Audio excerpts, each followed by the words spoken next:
students. Today's video is for standard 10 and this is second part of this chapter, refraction of light. So today we will see twinkling of stars and some other topics. So let's start the first topic. Before this, if you haven't subscribed my channel, so please subscribe it and share it with your friends.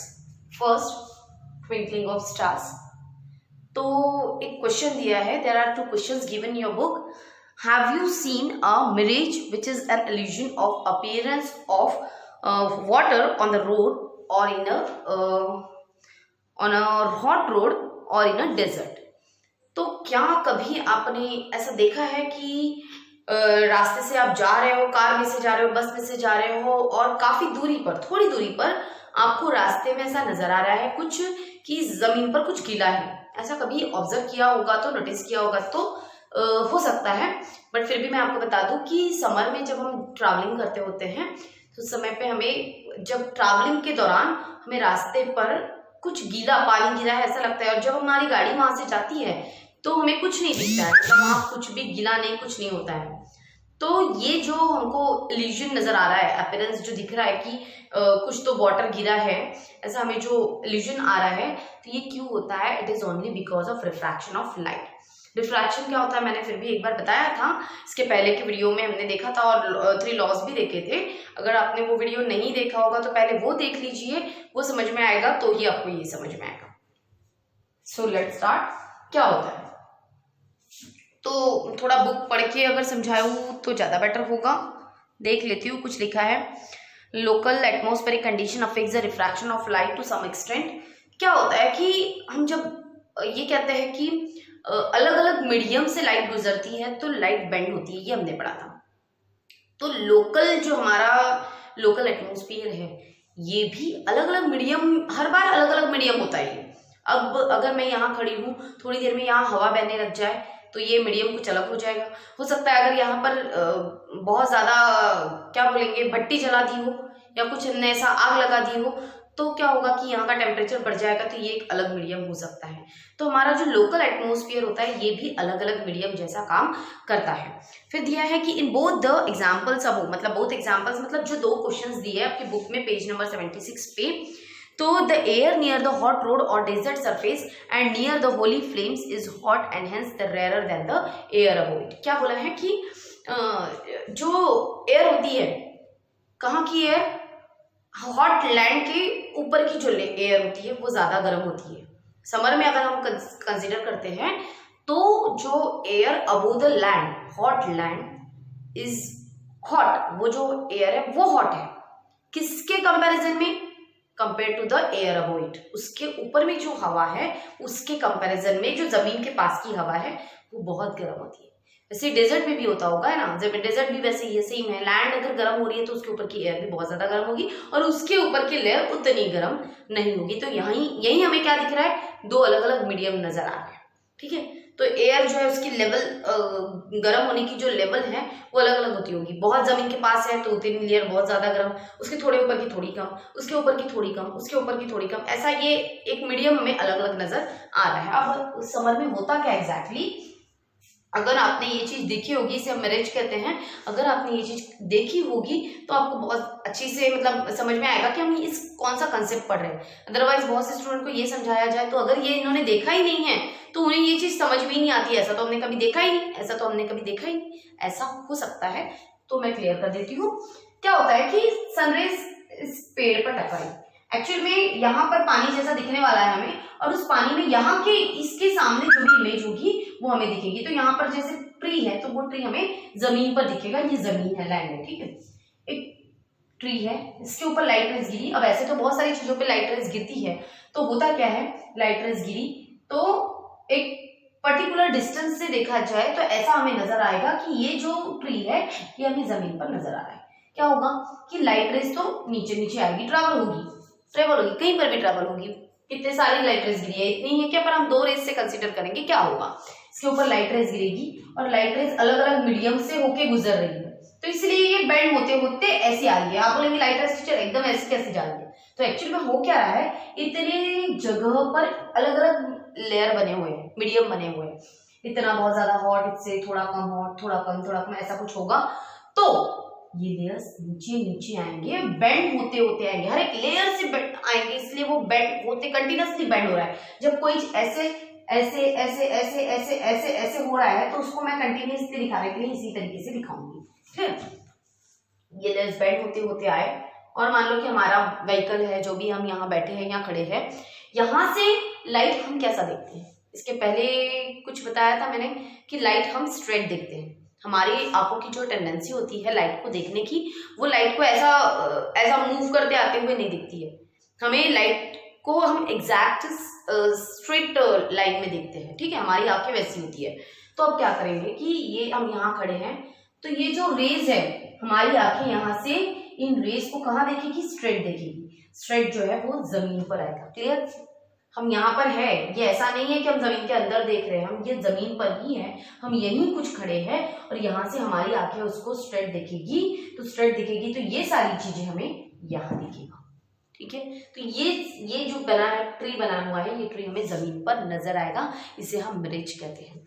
एक और कुछ दिया होगा तो देखते हैं। The refractive index of air keeps increasing as we go to the increasing height. जैसे जैसे हाइट बढ़ती है तो रिफ्रैक्टिव इंडेक्स भी क्या होता है, बढ़ते जाता है। ये कंसेप्ट दिया हुआ है। In the first case above the direction of light rays coming from the distance keeps changing according to the laws of refraction. Laws of refraction के अनुसार ये जो रेज है ये बेंड हो रही है अपना क्या बोलेंगे, लाइट रेज का जो डायरेक्शन है वो कंटिन्यूसली चेंज हो रहा है। क्यों? क्योंकि हमने इसके पहले लॉज ऑफ रिफ्रैक्शन पढ़ा है, उस अकॉर्डिंग ये चेंज हो रहा है और हमारी आंखें लाइट को स्ट्रेट दिखती है, इसलिए ये सारी चीजें हमें यहाँ पर जमीन पर नजर आएगी। वैसे ही जब होली जलती है, होली फ्लेम लिखा है, होली जब जलती है तो जो फायर होता है उसके ऊपर की आप लेयर में अगर ऑब्जर्व किया होगा, क्योंकि मैंने ये सारी चीजें बहुत बचपन में ही ऑब्जर्व कर ली थी, तो आपने भी अब तक कर ली होगी। तो जो लेयर है किसकी, सॉरी, होली फ्लेम जो जल रही है उसके ऊपर का जो एयर है, वहां पर क्या होता है एग्जैक्टली, जो टेम्परेचर है ये बढ़ता है ना, उसके ऊपर की जो एयर होती है वो क्या बोलेंगे, रेयर हो जाती है कंपेयर टू अबो एयर, है ना। उसके ऊपर की जो एयर होगी उसके कंपैरिजन में होली जहां जल रही है उसके जस्ट अबो की जो एयर होती वो रेयर हो जाती है, क्योंकि उसका टेम्परेचर बढ़ जाता है। जब टेम्परेचर बढ़ता है तो हवा के जो मॉलिक्यूल्स है वो ऊपर उड़ जाते हैं, वहां मॉलिक्यूल्स कम रहते हैं। ठीक है, तो वो रेयर मीडियम बन जाएगा और इस कंडीशन में हमें क्या होता है, वो कंटिन्यूसली चेंज होते रहता है, कभी रेयर कभी डेंसर, कभी रेयर कभी डेंसर, ऐसा कभी होते रहता है, क्योंकि टेम्परेचर, वैसे तो टेम्परेचर बढ़ रहा है पर कम ज्यादा हो रहा है ना। होली एक जैसे नहीं जलती है, तो ये ऐसे स्क्वायर के जैसे जलती रहेगी क्या, एकदम बिल्कुल इतने लेयर में, कभी ज्यादा जलती है कभी कम जलती है, तो उसके ऊपर का जो टेम्परेचर है वो कम ज्यादा होते जाता है और इस वजह से उसके दूसरी जगह पे जो भी चीजें होगी वहां पर हमें जो चीजें हैं वो हिलती हुई नजर आती है, मूविंग नजर आती है। In the second example, the direction of the light rays coming from the object beyond the holy fire changes due to the changing refractive index above the fire. Fire के ऊपर का जो refractive index है, refractive index मैंने समझाया था कि light rays को बेंड करने की क्षमता आप याद रख सकते हो, जिसे हम refractive index के तौर पर गिनते हैं। तो वो क्या होती है, कंटिन्यूसली चेंज होती है। क्यों चेंज होती है? क्योंकि वहां पर टेम्परेचर कम ज्यादा हो रहा है। टेम्परेचर कम ज्यादा हो रहा है इन द सेंस मीडियम वहां पर बदल रहा है, और मीडियम बदल रहा है मतलब रिफ्रैक्टिव इंडेक्स तो चेंज होना ही है। Effect of the thus the object appears to be moving, ये हमारा हो गया। फिर effect of atmospheric conditions on refraction of light can be seen in the twinkling of stars. हम स्टार्स जो ट्विंकल करते हैं यहाँ पर भी हम रिफ्रैक्शन का फिनोमेना देखते हैं। तो होता क्या है, स्टार जो है ये पॉइंट ऑब्जेक्ट है। मैं फिर भी एक बार ये पूरा पढ़ लूँ क्या दिया है, फिर उसके बाद थोड़ा क्लियर कर देती हूँ, क्योंकि मैंने जो पढ़ा है वो मैं आगे पीछे पढ़ाऊंगी, है ना। मेरा जो पढ़ा हुआ है, मेरा जो दिमाग में भरा हुआ है, तो मैं हो सकता है बीच में पहले सन का पढ़ा दूं फिर स्टार का पढ़ा दूं, तो इसलिए मुझे पहले देखना पड़ेगा कि आपकी बुक में एग्जैक्टली दिया क्या है, पहले क्या है बाद में क्या है। ठीक है, so stars are self luminous, एक खुद से चमकने वाले ये होते हैं, and can be seen at night in the absence of sunlight. Sunlight के एब्सेंस में भी हम इन्हें देख लेते हैं। They appear to be the point source. हाँ, मुझे ये पॉइंट सोर्स के मुझे दिखते हैं, मतलब आपको भी दिखते हैं ऑब्वियसली। तो एक पॉइंट सोर्स के जैसा दिखता है, सिंगल पॉइंट हमें नजर आता है ना, एक जैसे बिंदी होती है हमारी स्टोन की, वैसे ही कुछ नजर आता है। Sources of they are being at very large distance from us, क्योंकि ये हमसे, हमारे प्लैनेट से काफी दूरी पर है, काफी लार्ज डिस्टेंस पर है। As the density of air increases with lowering height, density जो है इंक्रीज होती है किसकी, हमारे एटमोस्फेयर की बोल सकते हैं। क्या लिखा है, एयर डेंसिटी ऑफ एयर, हमारे एटमोस्फेयर में जो एयर है इसकी डेंसिटी जो है वो बढ़ती जाती है ना। क्या होता है कि ऊपर जो है स्टार है, और स्टार से अगर हम डिस्टेंस को हमारे पृथ्वी की तरफ लेके आए, अगर डिस्टेंस को गिने तो क्या होगा, जितने जैसे जैसे वो नीचे नीचे आएगा वैसे वैसे जैसे जैसे ऊंचाई उसकी बढ़ेगी, हम वहां से ऊंचाई कंसीडर कर रहे हैं, तो क्या होगा कि जो डेंसिटी है एयर की वो बढ़ती जाएगी, पृथ्वी के करीब करीब आएगा तो हवा भी उतनी उतनी उसे मिलती जाएगी, है ना। बहुत ज्यादा हवा, फिर थोड़ी और ज्यादा, फिर थोड़ी और ज्यादा, फिर उसके बाद एयर में मॉलिक्यूल्स, वाटर मॉलिक्यूल्स ये वो भी मिक्स रहेंगे तो वो ज्यादा ही डेंसर हो जाएगी। इसका मतलब जो है लाइट रेज जो है, स्टार से आने वाला जो लाइट है, ये जो स्टार है हमारा, यहाँ से आने वाला जो लाइट है ये कैसा आ रहा है, रेरर मीडियम से डेंसर मीडियम की तरफ। When the light rays travel from rarer medium to denser medium, it bends towards the normal. normal की तरफ ये बेंड होता है, मतलब लाइट रेज जो आएगी वो बेंड होते होते आएगी। कैसे आएगी, ऐसे ऐसे ऐसे ऐसे ऐसे, थोड़ा थोड़ा, ठीक है। अगर मैं यहाँ खड़ी हूँ, आप मुझे समझिए या आप खुद को समझिए, इतनी सुंदर ये जो मैंने बनाई है, ये आप खुद हो, ठीक है। तो ये स्टार हमें नजर आ रहा है, यहाँ से हम देख रहे हैं, बट ये स्टार कहाँ नजर आएगा, हमारी आंखें लाइट को ऐसे बेंड करते हुए नहीं देखती है, लाइट को स्ट्रेट देखती है। आप इस कंसेप्ट को दिमाग में डाल ही लेंगे, भले ही चाहे आपको समझे या ना समझे, हमारी आंखें लाइट को स्ट्रेट देखती है, हमारी आंखें लाइट को स्ट्रेट देखती है। बिल्कुल इस चीज को आप दिमाग में डाल दीजिए।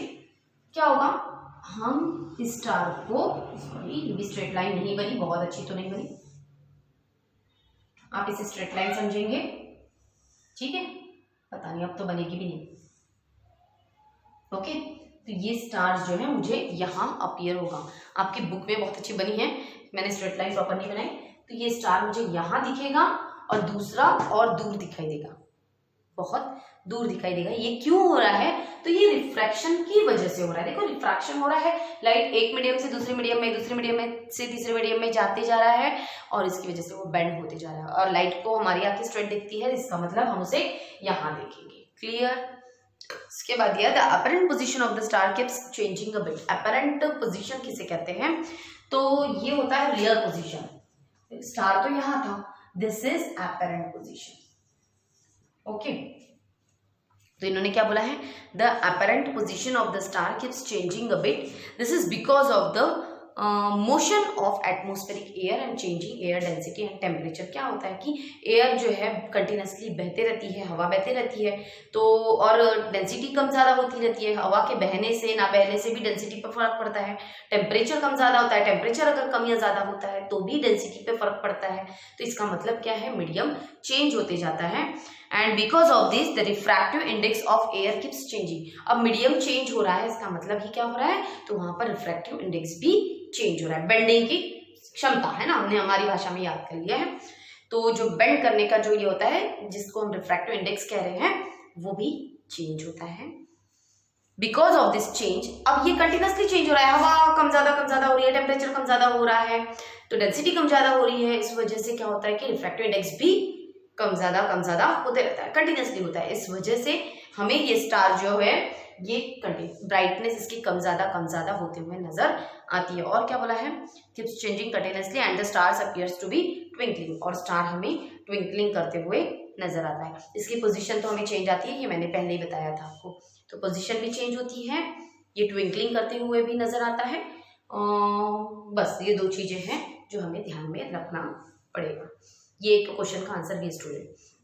फिर है कि अब ये स्टार का तो पढ़ लिया, फिर प्लैनेट क्यों नहीं चमकते, जो प्लैनेट्स हैं वो चमकते नहीं। स्टार्स आपको पता है कि सेल्फ ल्यूमिनेट होता है, बट प्लैनेट नहीं होते, सेल्फ ल्यूमिनस होते हैं बट प्लैनेट नहीं होते। तो इसका क्या रीजन है, this is because the planet are much closer to us as compare to the stars.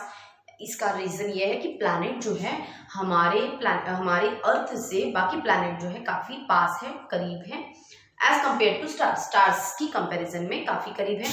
दूसरा, ये पॉइंट सोर्स नहीं है, it is the collection of point source. देख लेते हैं क्या लिखा है, therefore do not appear as point source. अब ये करीब होने की वजह से, अब कोई चीज मेरे सामने खड़ी है तो ये तो मुझे पॉइंट सोर्स नहीं नजर आएगी ना। जब एरोप्लेन पास में खड़ा होता है तो काफी बड़ा दिखता है, उसे हम पॉइंट नहीं बोलेंगे, और जब आकाश में जाता है, बहुत दूर जाता है, तो वो पॉइंट के जैसे नजर आता है। तो डिस्टेंस अगर कम हो गया तो वो हमें पॉइंट के जैसे नजर नहीं आता है। It is the collection of point source, बहुत सारे पॉइंट से मिलकर बना हुआ है। अब ये कलेक्शन बन चुका है।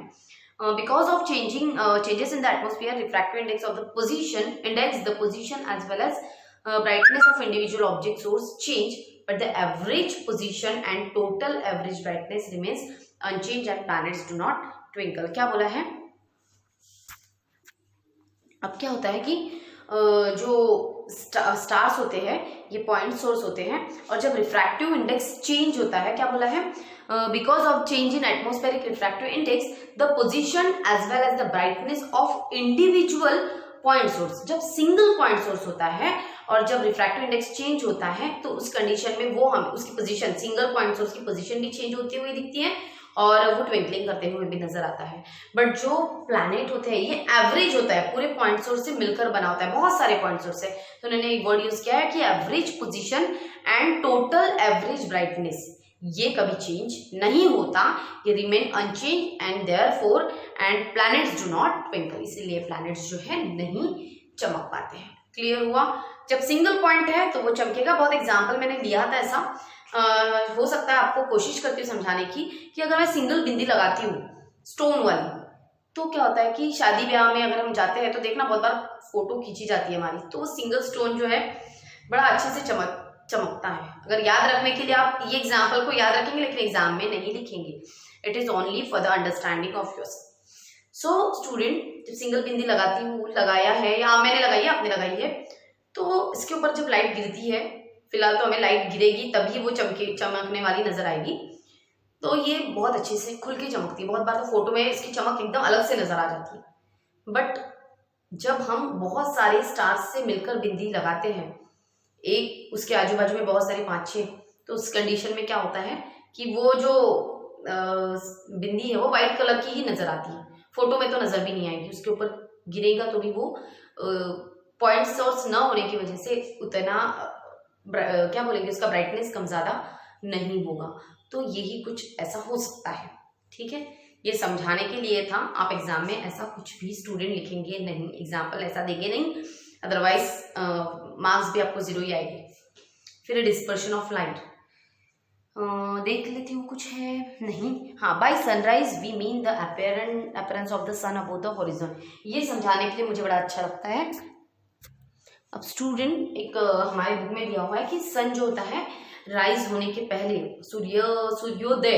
सूर्य का उदय होने के पहले ही वी कैन सी द सन, हम इस सन को देख लेते हैं, देख सकते हैं। कैसे देख लेते ही है, सकते नहीं बोल सकते, हम देखते ही है जब सूर्य उगा ही नहीं होता। तो ऐसा आप सोचेंगे टीचर आप कुछ भी बता रहे हैं, ऐसा तो हमने अभी इसके पहले कभी पढ़ा ही नहीं है और ये क्या बकवास बातें, बट एक्चुअल में होता ही ऐसा है। तो क्या इसका एग्जाम्पल मैं आपको कैसे दूंगी? रिफ्रैक्शन जो होता है इसी की वजह से ऐसा होता है कि हम सूरज उगने के पहले ही उसे देख लेते हैं। क्या होता है, अब मान लो कि सूरज यहाँ है ना, और ये हॉरिजॉन है। हॉरिजॉन कैसे बोलूंगी मैं? अगर आप समुद्र किनारे पे हो और वहां से बहुत दूर तक देखते हो जहां सूर्य डूबते हुए नजर आ रहा है, तो जिस प्लेस पे वो डूब रहा है, मतलब वो जो लेवल है, उस लेवल को हम बोलेंगे। अगर मैं यहाँ खड़ी हूँ तो मुझे ऐसा दूर से ऐसा नजर आएगा कि यहाँ से मेरी जो स्ट्रेट पोजीशन होगी यही मेरा हॉरिजॉन होगा। ठीक है, यहाँ से जब सूरज यहाँ से ऊपर आएगा तभी मुझे वो दिखेगा, अदरवाइज नहीं दिखेगा। तो ये क्या हुआ? हॉरिजॉन हुआ। ओके, तो इससे इसके ऊपर आने के पहले क्या होता है, इसकी रेज जो होती है वो ऊपर आ चुकी होती है, और आपको पता है कि रिफ्रैक्शन होता ही है, और जब अलग अलग मीडियम में से लाइट गुजरती है तो वो बेंडिंग भी होती है, ये भी हमने पढ़ा है। रिफ्रैक्टिव इंडेक्स चेंज होने की वजह से बेंड भी होती है। अब ये लाइट अगर रेस मान लो ऐसे आ रही है तो ये बेंड होते होते होते होते ऐसे कुछ आएगी। ठीक है, ऐसे समझ लेते। फिलहाल मैंने बहुत अच्छा तो बनाया नहीं है, और यहाँ पर कोई खड़ा है इस हॉरिजॉन पे, तो क्या होगा, ये इस किरणों को, इसे तो नहीं पता कि सूरज होगा कि नहीं होगा, बट लाइट रेज उसकी आंखों में गिर गई, तो अब क्या होगा, हमारी आंखें लाइट को स्ट्रेट देखती है, मतलब उसकी आंखें इसे इस तरीके से देखेगी और ये इतनी ऊंचाई पर जहां पर भी होगा स्ट्रेट। अब मैंने ऐसे ड्रॉ किया, इसका मतलब ऐसा नहीं कि ये एग्जैक्ट यहीं पर स्ट्रेट होगा, या इसके नीचे भी हो सकता है थोड़ा, या थोड़ा और ऊपर भी हो सकता है, अपनी आंखें जैसा हमारा स्ट्रेट होगा वैसा, ठीक है, उस according.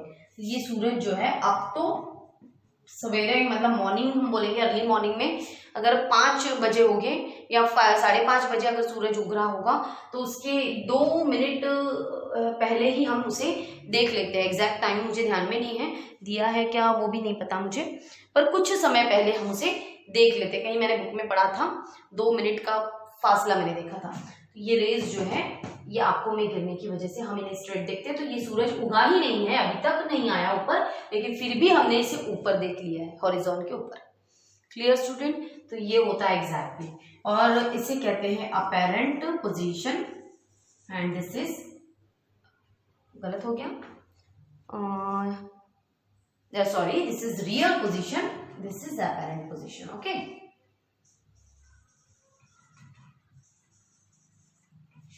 This is real position. तो स्टूडेंट ये एक छोटा सा टॉपिक था, मैंने समझाने की कोशिश की है। इसके बाद का जो है टॉपिक मैं नेक्स्ट वीडियो में डालूंगी, ठीक है? तब तक के लिए बाय एंड थैंक यू।